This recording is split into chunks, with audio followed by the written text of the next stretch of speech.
सर्वप्रथम परम पूज्य गणाचार्य श्री 108 विराट सागर जी महामंडराज के चरणों में बारंबार नमोस्तु करते हुए एवं सभी को सादर जय जयन करते हुए प्रतिदिन की भांति यहाँ पर मन की बात मुनि श्री रंजन सागर जी के साथ का कार्यक्रम प्रारंभ किया जा रहा है। आज इस कार्यक्रम के पुण्यार्जक परिवार श्रीमती चमेली जैन, श्रीमान अजित जैन, श्रीमती नेहा जैन, श्री अनूप जैन, कुमारी अनुकृति जैन, समस्त सेठ परिवार गुड़ा जिला ललितपुर ने यह सौभाग्य प्राप्त किया है। इनके सौभाग्य की जनसंतवाड़ी परिवार अनुमोदना करता है। इस कार्यक्रम को प्रारंभ करने से पूर्व मुनि श्री के चरणों में त्रिकाल नमोस्तु करते हुए हे स्वामी नमोस्तु नमोस्तु नमोस्तु। यहाँ पर सर्वप्रथम प्रश्न विमल जैन जयपुर राजस्थान से आया है कि मुनि श्री अज्ञान और मिथ्या ज्ञान को एक ही कहते हैं या यह अलग अलग हैं? अज्ञान और मिथ्या और अज्ञान को मिथ्यात्व ही कहते हैं, क्योंकि अज्ञानता है वो नासमझ है।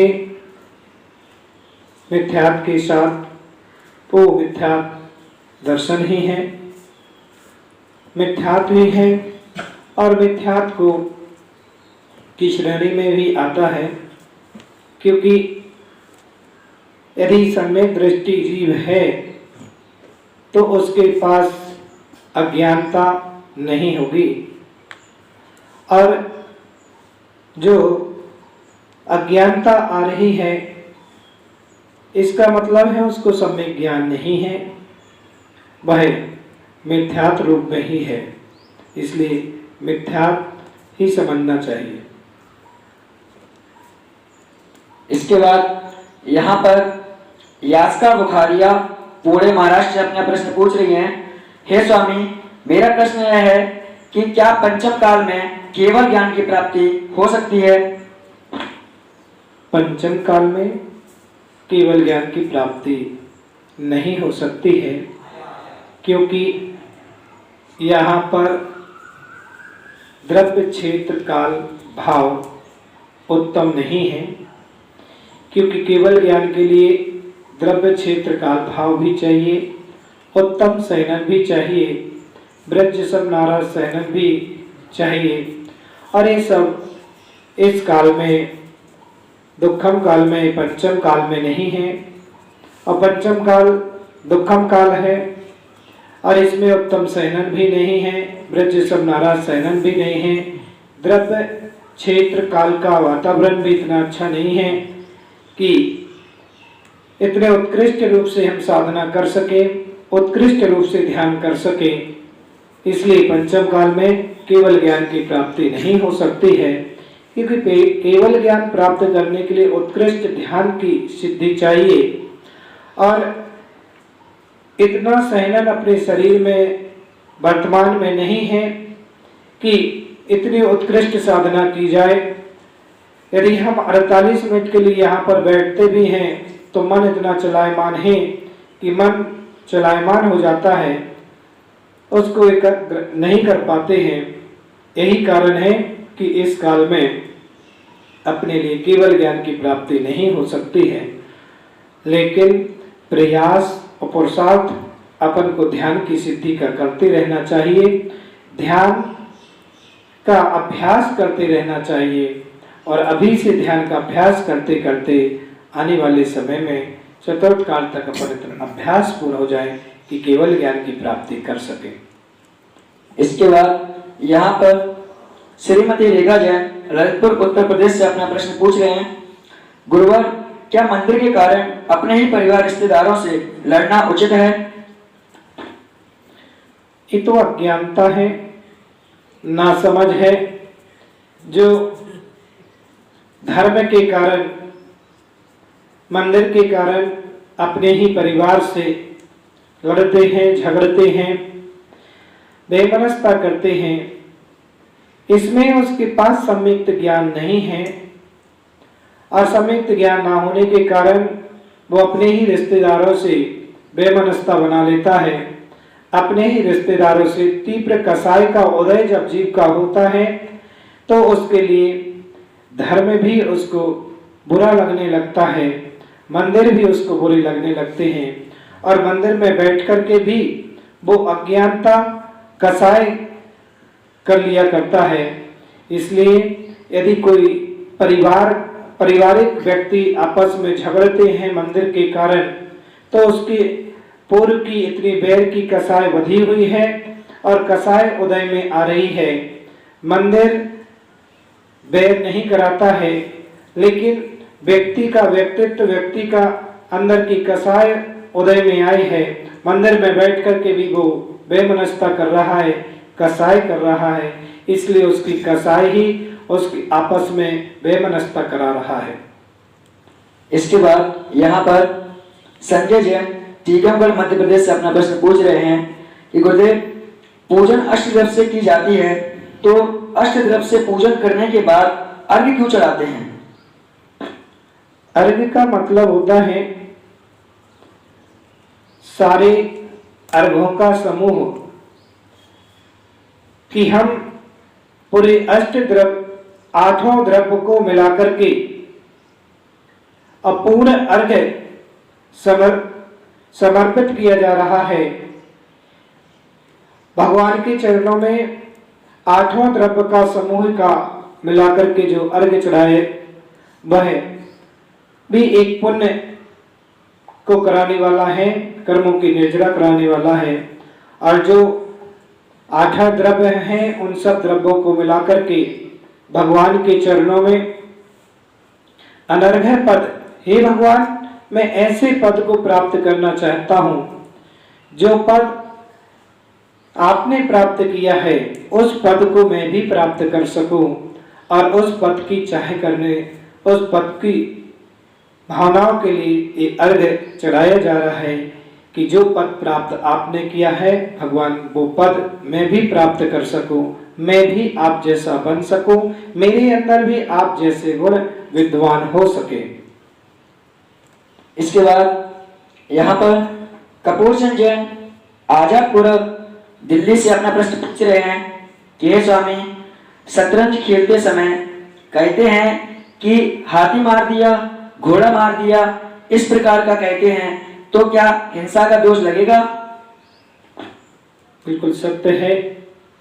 कृत कारित अनुमोदना, चाहे कृत करो, चाहे कारित करो, चाहे अनुमोदना करो, उस समय भी आप अनुमोदना कर रहे हैं मारने की। और आपने खेल खेल में भी आपने कहा मैंने एक घोड़ा मार दिया, एक हाथी मार दिया। हाथी घोड़ा इस प्रकार की बात करना कि मैंने मार दिया, मतलब 5 इंद्रिय जीव को मारने का दोष आपको लग गया।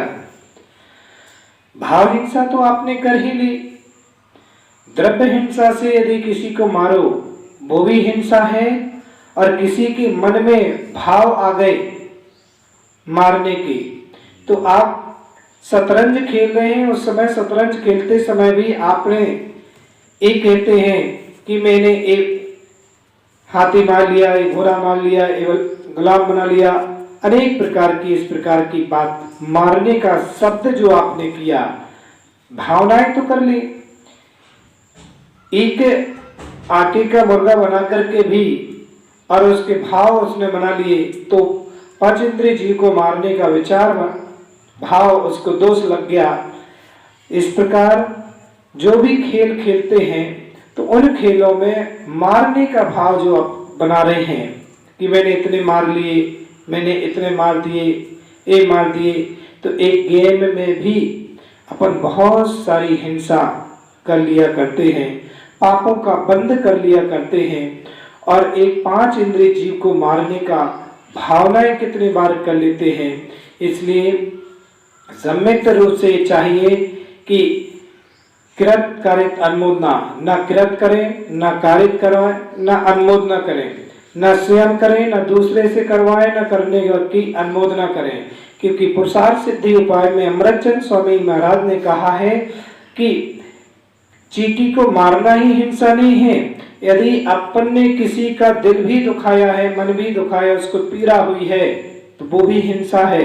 और फिर तो तुमने मन में भावना भाई है मारने की कि मैंने इसको मार दिया, मैंने उसको मार दिया, ये भी आपकी हिंसा है और वो हिंसा भाव हिंसा हो गई। और 5 इंद्रिय जीव को मारने का भाव आपने कर लिया, उसमें भी आपको दोष लगा।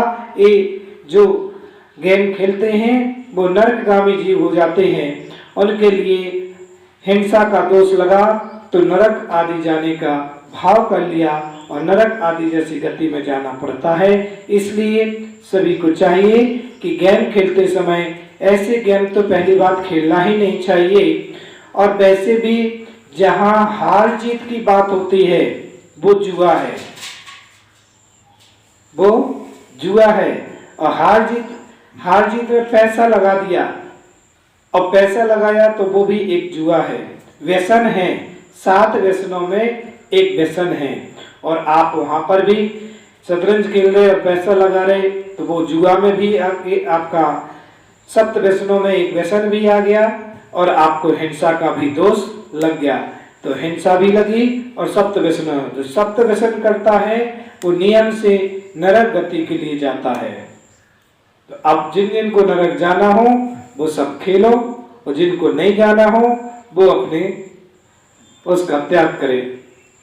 इसके बाद यहाँ पर ऋतुजन बड़ा मलेरा से अपना प्रश्न पूछ रही हैं, मुनिराज का धन व बल क्या है? मुनिराज का धन वही ज्ञान रूपी मोक्ष रूपी लक्ष्मी, वो उनका धन है। और बल आत्मबल, जो उनके अंदर आत्मा का बल है, उस बल के माध्यम से उस ध्यान रूपी उस मोक्ष रूपी लक्ष्मी को प्राप्त करना चाहते हैं। वो धन जो जिसने आज तक प्राप्त किया है वो तो सिर्फ वित्त का धन प्राप्त किया है, लेकिन योगी वित्त का ध्यान नहीं, वह मोक्ष रूपी लक्ष्मी को प्राप्त करना चाहते। ऐसी लक्ष्मी, ऐसा धन प्राप्त करना जो एक बार आने के बाद द्वारा अपने पास से जा नहीं सकता है। जो आपके पास आया है वो तो आपका पलायन कर जाता है, पुण्य खत्म हुआ, लक्ष्मी आपके पास से चली जाती है। लेकिन ऐसा धन जो मुनिराज प्राप्त करना चाह रहे हैं, मोक्ष रूपी लक्ष्मी को प्राप्त करना चाह रहे हैं, और वो भी बल के साथ, ऐसा आत्मबल उनके अंदर है, आत्मबल की शक्ति उनके पास है। क्योंकि आज की व्यक्ति कमजोर तभी पड़ते हैं जब आत्मबल उनका कमजोर हो जाता है, और जहां आत्मबल कमजोर हो गया वहां आंतरिक शक्तियां कम हो जाती हैं। हमें आत्मबल मजबूत रखना चाहिए कि आत्मबल के से ही तो इतनी साधना, महान साधना कर लेते हैं और इतनी महान साधना करके अपने उस लक्ष्मी को प्राप्त कर लेते हैं, मोक्ष रूपी लक्ष्मी को प्राप्त कर लिया करते हैं। इसके बाद यहाँ पर अंतिम प्रश्न पारस जैन अहमदाबाद से पूछ रहे हैं कि महाराज, आहार देते समय डर लगता है और चौका लगाने में भी डर लगता है, इतना सारा बनाना पड़ेगा, इतना पैसा खर्च करना पड़ेगा, तो हम क्या करें कि जिससे हमारा यह डर खत्म हो जाए? देखिए, साधक के लिए, संत के लिए जो आहारचर्या है वो आहारचर्या श्रावकों के लिए डरना नहीं चाहिए, और इस भावनाओं से भी नहीं कि इतना सारा बनाना है, कि इतना सब कुछ करना पड़ेगा, इतना पैसा खर्च। जो आप अपने घर में भोजन करते हैं वही मुनिराज को आहारचर्या में कराइए। और पहले के श्रावक यही करते थे कि अलग से चौका लगाना नहीं पड़ता था। जो उन्होंने घर में बनाया है अपने द्वार पर खड़े हो जाते थे, मुनिराज का प्रगाहन किया, अब पुण्योदय से मुनिराज आ गए तो उनके आहार करा दिया। ये अतिथि विभाग नाम का एक व्रत भी है। श्रावक अपने लिए बनाता था और अपने हिस्से में से यदि कोई दिगंबर साधु आ गए तो उनको भी आहार करा देता था।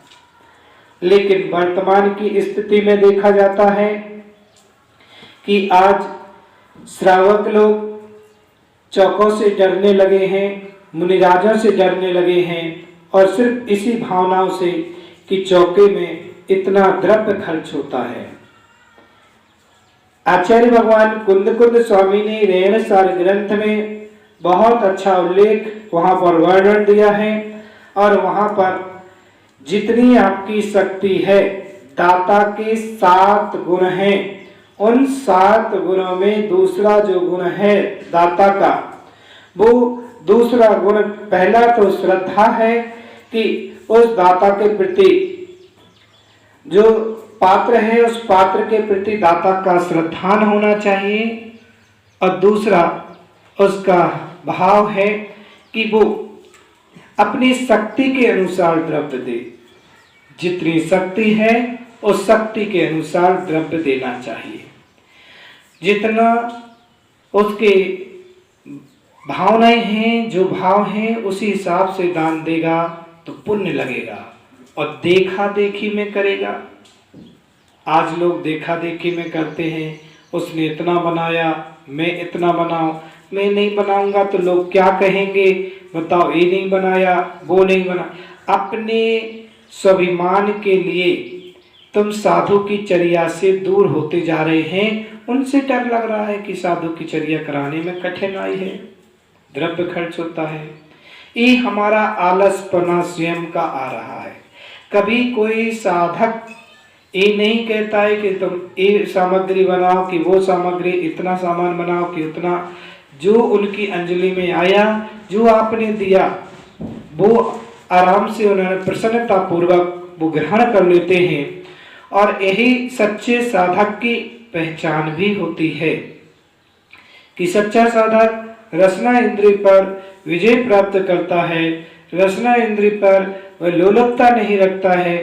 लेकिन आज देखा जाता है कि साधु के लिए भी बदनाम किया जाता है चौके के नाम पर, कि आप अपने ही स्वाभिमान के लिए आपने इतने सारे लोगों को बुला लिया चौके में, इतने रिश्तेदारों को बुला लिया, समाज को इकट्ठा कर लिया, और फिर मुनिराज तो एक मुनिराज आपके चौके में आए तो एक कटोरी से ज़्यादा सब्जी कोई भी मुनिराज नहीं ले पाते हैं। एक सेव फल लेंगे, एक केला लेंगे, इससे ज़्यादा। और आपने 1 दर्जन केला मंगाया, 1 किलो सेव मंगाए, आदि आदि द्रव्य सामग्री मंगा करके रख लेते हैं और सबको खिला देते हैं, और फिर कहते महाराज का चौका लगाने में इतना कठिनाई है। चौका वही है जो प्रासुक आहार ग्रहण कराया जाए, शुद्ध होना चाहिए, प्रासुक होना चाहिए। आपकी यथाशक्ति, जो आपकी शक्ति है, सामर्थ्य है, वही कराएं। ये बात भावनाएं अपनी अपनी स्वयं की श्रावक की होती हैं कि मुझे ये करना है वो करना है, वो अपनी बात अलग है।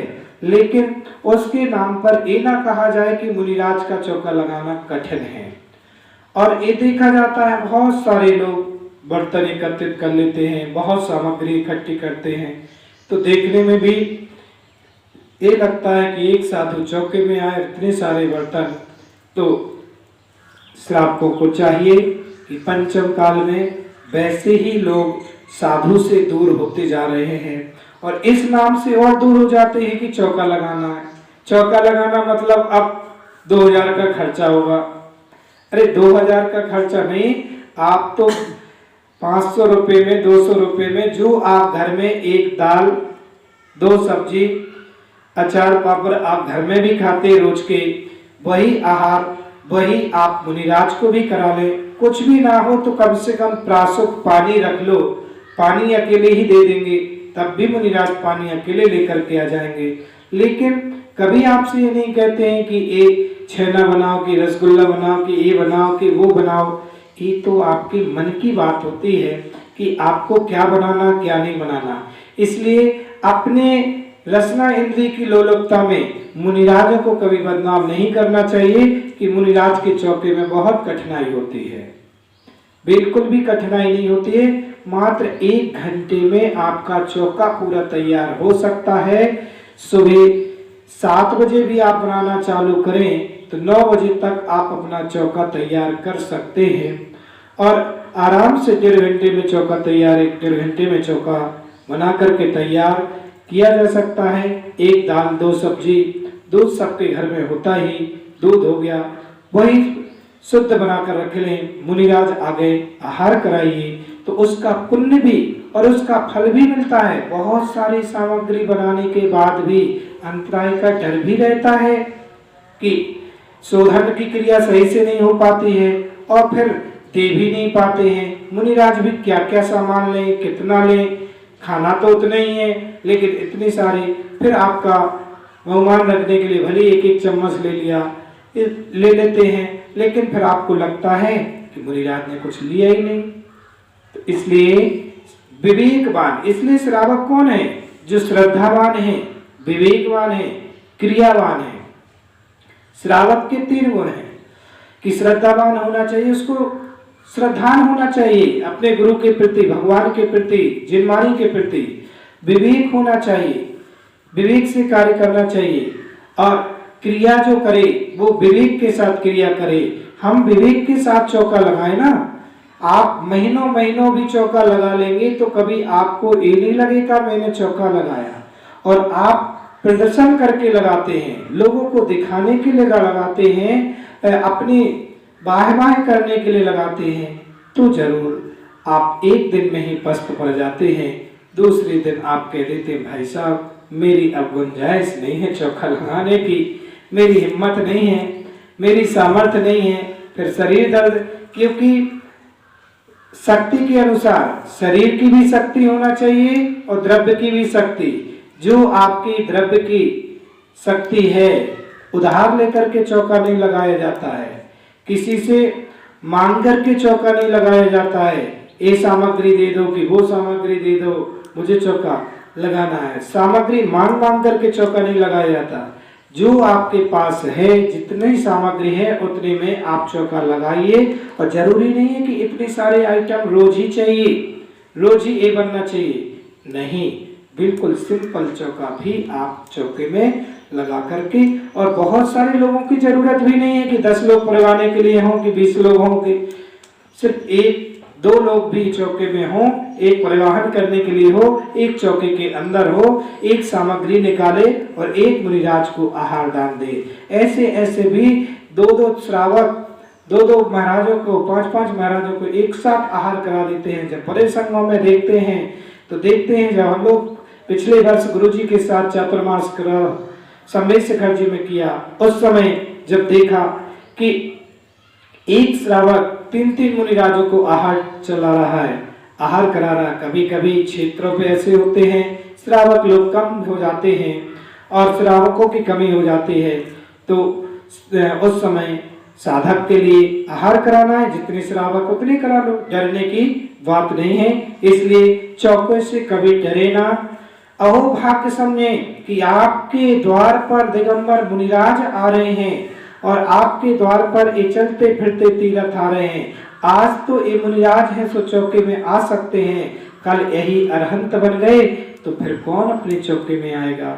इसलिए श्रावकों को चाहिए, कुंद कुंद स्वामी ने कहा रहनसार में कि जिस घर में मुनि के चरण नहीं पड़ते हैं वो घर घर नहीं है, वो शमशान के समान है। इसलिए दिगंबर संत के 2 ही बार आपके घर में जाते हैं, या तो आहार के निमित्त जाते हैं या किसी को संलेखना समाधि का संबोधन करने के लिए आपके घर पर जाते हैं। इसलिए सौभाग्य समझना चाहिए मुनिराज का घर में आना, मुनिराज के घर में चरण पड़ना अहोभाग्य समझना चाहिए। तो आप चौकों से डरे ना, शुद्धि पूरी रखें चौके की। जो मर्यादित भोजन है, सामग्री की जितनी मर्यादा है, आटे की, बेसन की, मसाले की, जो भी जिस चीज की सामग्री की जितनी मर्यादा है, मर्यादित भोजन कराएं और जितना है वही भोजन कराएं, वही आपको फल देने वाला है, वही आपको निर्माण का कारण है, मोक्ष का कारण है। मुनिराज को आहार देना ये नियम से मोक्ष को दिलाने वाला होता है, मोक्ष का कारण है। और ये एक बार राजा श्रेयांश ने आदि मुनिराज को आहार दान दिया तो मोक्षगामी जीव हुआ। जो दिगंबर संतों को आहारचर्या कराता है, आहार दान देता है, बड़ा सौभाग्यशाली होता है, पुण्यात्मा होता है। हमें ऐसे पुण्य की सराहना करना चाहिए और पुण्य अपना समझना चाहिए। अहो भाग्य है कि दिगंबर संत मेरे नगर में आए हैं, मेरे द्वार में आए हैं, मेरे घर पर आए हैं, मुझे आहार कराने का सौभाग्य प्राप्त हो रहा है। तो कभी इस भावना से नहीं डरना चाहिए कि बहुत सारे लोग, बहुत सारा पैसा, बहुत सारी सामग्री, जो सामग्री आपके पास है उसको बनाइए और कराइए, सबके लिए मंगल आशीर्वाद है। और इसी भावना से आप ऐसे ही हर रोज की भांति देखते रहिए जैन संतवाणी को और बहुत अच्छी अच्छी बातों को सुनते रहिए। ये सब बातें शास्त्रों में तो ज्ञान की बातें बहुत सारी मिल जाएंगी, बहुत सारे शास्त्र के प्रश्न के समाधान मिल जाएंगे, लेकिन कुछ अनुभवी की चीजें, अनुभव की चीजें, कुछ अलौकिक चीजें जो शास्त्रों में नहीं, ये अनुभव की चीजें हैं, लौकिक चीजें हैं, सार्वजनिक रूप से लोगों को पता नहीं होती हैं। वो सब आप जानिए, समझिए और अपने ज्ञान में वृद्धि कीजिए और विवेक के साथ कार्य कीजिए। जय बोले शांतिनाथ भगवान की।